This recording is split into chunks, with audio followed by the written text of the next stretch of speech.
If you have tight glutes or you got glute pain, you may have seen my recent video where I talked about a really powerful glute pain stretch. In that video, I gave some advice and some cueing on how to do that stretch that some people might disagree with and might say is totally wrong and might actually be bad for you. It might hurt you. So in this video, I'm going to talk about the glute pain stretch a little more in detail so you understand some of the finer nuances and how they can affect your entire life. And I promise you're going to pick up some tips that help you with your hips as well as the rest of your body if you watch through to the end. So let's go. So in that previous video on glute pain stretches, I talked about crossing a leg over the other and then bringing your hips into more hip flexion. I also talked about how you could bring things across so that you get more of a stretch into the glute.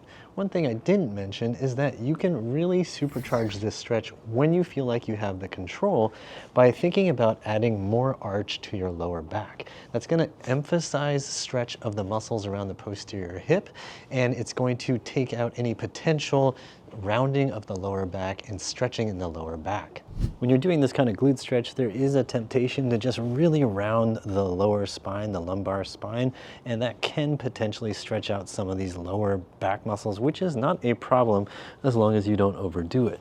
But if you really want to get deeper into the hip muscles, then you can start adding more anterior pelvic tilt, which means you've got more space between your lower back and the floor. And then you might be wondering, well, if that's going to help me get more of a stretch, should I just always do it that way and never ever allow my lower back to round? Some people argue that you should never let your lower back round because you might hurt your lower back.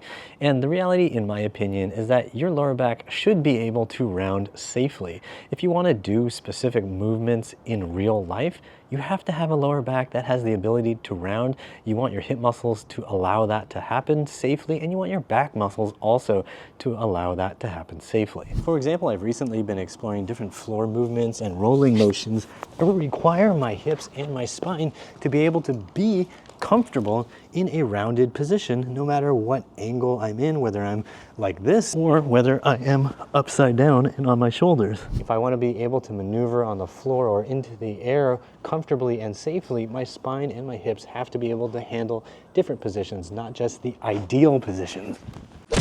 So when you're doing a glute stretch, I think it's a good idea to actually play with your pelvic tilt. You can try allowing some rounding of your lower back and also some extension, some arching of your lower back, and figure out which one feels like a challenge for you, and then gently and gradually work with that. Play around with different angles, tilt your pelvis forward and back, and see where your muscles have trouble positioning your bones, and then give your muscles time to learn how to manage that position. It's a lot easier to give absolutes and say never do this and never do that, because it sounds like you're an expert and it sounds like you're trying to protect somebody from something bad. But the reality is real life puts you in positions that you don't always expect, so you can't just train in the ideal position all the time.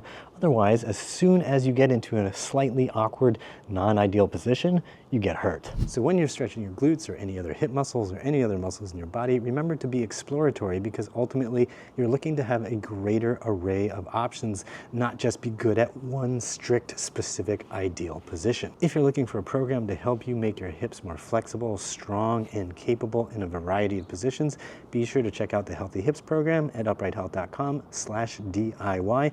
And while you're there, you can even pick up a free program, the Body Rebuilding Basics. And if you just want that, you just want to get the freebie, it's at uprighthealth.com/BRB. Just go check it out now. It'll help you sleep better, live better, do a whole lot of things better. And be sure to drop me a comment and let me know how this stretch and how these explorations feel for you. I've also got more free videos to help you with your hips and your hip pain right here. Make sure to hit the like button, subscribe to this channel so you don't miss out on any future videos like this one. And as always, I hope you remember that pain sucks, life shouldn't. Whoa, that is a big bee. That is a big old bumbly bee.